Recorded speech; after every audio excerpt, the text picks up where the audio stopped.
додситони кулли Тоҷикистон дар нисбати Иззатулло Шамсуллозода муфаттиши собиқи додситони ноҳияи Ховалинг барои ба ҳалокат расондани ду сокини ноҳияи Восеъ дар як садамаи нақлиётӣ парвандаи ҷиноӣ боз кардааст. Як манбаъ аз мақомоти интизомии минтақаи Кулоб чоршанбеи 1 август дар суҳбат ба радиои Озодӣ гуфт ки ҳодиса шаби 14 июл дар шоҳроҳи деҳаи меҳнатоботи ҷамоати рӯдакии ноҳияи Восеъ рух додааст. Ба гуфтаи манбаъ, Иззатулло Шамсуллозода ҳангоми ҳаракат аз самти Данғара ба сӯи Ховалинг Рамазон Асламови 33 сола ва Фатҳулло Расулови 25 соларо зер кардааст.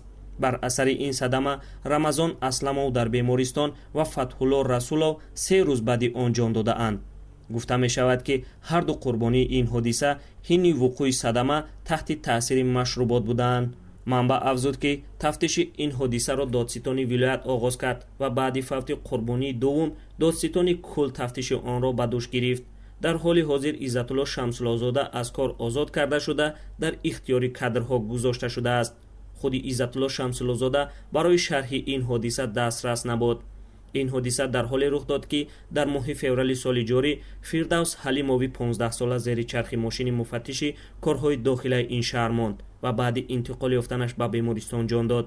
баъди даргузашти Фирдавс Ҳалимов, Додситони шаҳри Кулоб дар нисбати капитан Саидмӯмин Исломов, муфаттиши садамаҳои нақлиёти шуъбаи корҳои дохилаи Кулоб тафтиш оғоз кард. баъди чанде эълон карданд ки дар ин ҳодиса капитани милиса гунаҳгор набуда, ҳодиса ба сабабҳои техникӣ рух додааст. Додситони кулли Тоҷикистон дар ҳоли санҷиши парвандаи муфаттиши Додситони Ховалингро рӯи даст гирифт ки хонаводаи ду сокини Восеъ дар суҳбати кӯтоҳи телефонӣ гуфтанд ки алайҳи муфаттиш Иззатулло Шамсуллозода даъвое надоранд, зеро шикоят кардан фоидае надорад.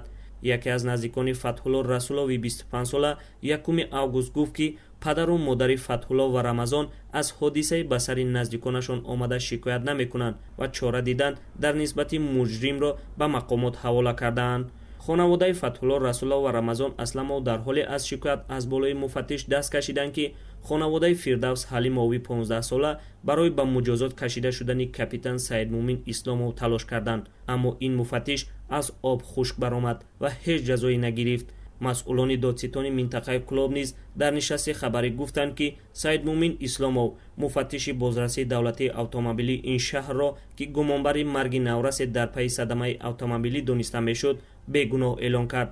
ба гуфтаи Додситонӣ, баъди ташхиси дубора низ маркази ташхиси тиббию додгоҳи вилояти Хаттон хулоса дод ки Саидмӯмин Исломов имкони пешгирӣ аз садамаро надошт ва аз ҷавобгарӣ озодаш карданд. зимнан сокинони маҳаллӣ мегӯянд ки ба ҷои ин муфаттиш як ронандаи оддӣ мебуд, кайҳо ба ҷавобгарӣ кашида шуда ва боздошташ мекарданд. ҳоло наздикони 2 нафар низ бовар надоранд ки Иззатулло Шамсуллозода муҷозот шавад.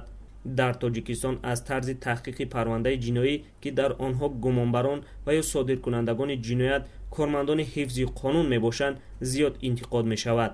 мунтақидон мегӯянд ки кормандони ҳифзи қонун ва ё додгоҳҳо талош мекунанд ҳамкорону ҳамтоёнашро ба ҷавобгарӣ накашанд ва бо истифода аз имкониятҳо дар қонун роҳҳои сабуккунандаи ҷазо барои ҳамтоёнашонро татбиқ кунанд.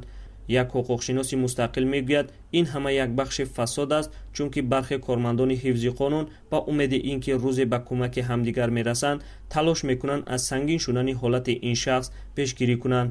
дар чунин ҳолат сокинони оддӣ ба татбиқи одилонаи қонун нисбати ҳама аъзои ҷомеа бовар намекунанд ва аз ин ҷиҳат эътимодашон ба давлат коста мегардад.